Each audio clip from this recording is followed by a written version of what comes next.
Бияк деген шары карабайт. Шарда суу бар азыр. Ал айтып атат. А силерде биякта суу жок. Айта мына ичинде селекцияны өгөйлөп атышат. Ооба. Туурабы? А муну ким чечет? Мына айыл өкмөт кай жүрөт? Глава чече албай жатат. А ким чече албай жатат? Демек муну кимге кайрылышыбыз керек биз? Мэр келип кетти биякка, мисалы, Бишкек шаарынын мэри. Биякка карабайт албетте. Ал келген жок туурабы? Келбейт да. Келбейт. Анткени алардын башы оорубайт. Демек муну деген аким да чече албайт, глава да чече албайт, мэр да чече албайт. Муну только жогору жактан эле киришпесе, эмне үчүн такташ суу бар? Туура, биз айтып атабыз. Бул вопросту азыр эмне үчүн адилеттүү сууну бөлүштүрбөй жатышат? Например, тиякта суу бар шаарда, биякта жок. Өтө таң калыштуу да. Мына биз селекция тургундарынын Садыр Жапаровго кайрылуубуз бар. Мынакей бизге 2 айдын жүзү болду.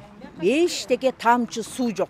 Водовоз бир аз келет, ал деле көпчүлүккө жетпейт экен. Арча бешикте чыкпай атат дейт, арча бешикте бирок мезгил менен берип атат. Водоканалга да 2 жолу бардык. Айыл өкмөтү жүрөк. Бизге бирок аким губернатордон толук кандуу бизге чуркап, жан күйүп, жан бышып чуркаганын көргөн жокпуз. Чындыгын айтыш керек. Баш сиз коррупция менен аракет кылып, абдан көп аракет кылып атасыз. Бирок сиздин аракетиңиз эл деген көпчүлүк. Ооба билебиз, сиз жетишпей атасыз.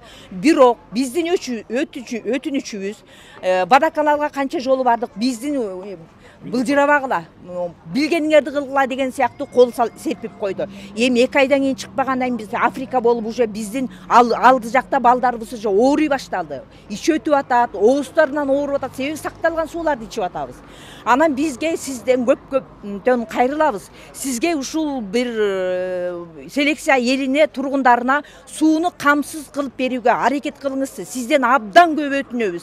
Мен ойлойм, бул айыл өкмөтү менен бул водоканалдын ортосунда бир чоң бир проблема бар.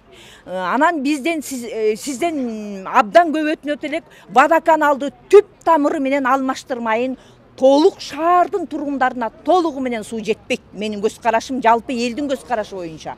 Себеби эмне үчүн жыл деле селекцияга суу жок, селекцияга суу жок, селекцияга суу жок. Бирден болсо эле карыстыңар, карыс асыр жердин баарында бар.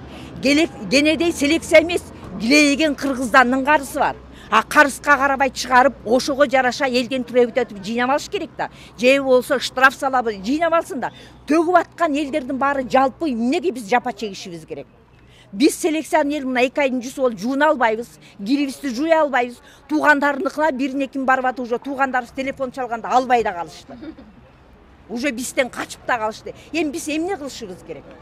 Ошону сизден көп кайрылабыз, суранабыз сизден селекциянын эли. Бизге эртерээк ушу суу проблемасын чечип берип койго аракет кылыңызчы. Абдан көп суранабыз. Анан бул водоканалды эртерээк ошонун баардыгын тең текшерип аягына чыгарып берип коюңуздар. Аябай суранабыз. 2 жолу атып билгениңерди кылгыла, эмне кылмак элек деген сыяктуу сөздөрдү айтышты. Эч качан тоготпойт мынакей. Өздөрүнүн үйүндө 1 саат суу жок калсынчы, кандай состояниеда болот эле. Бизге карап берип коюңуз, сизден абдан көп суранабыз. Алдын ала сиздерге чоң рахмат. Селекциянын тургунусу аты жөнүңүз? Аты жөнүм Жоюка Күлүпа.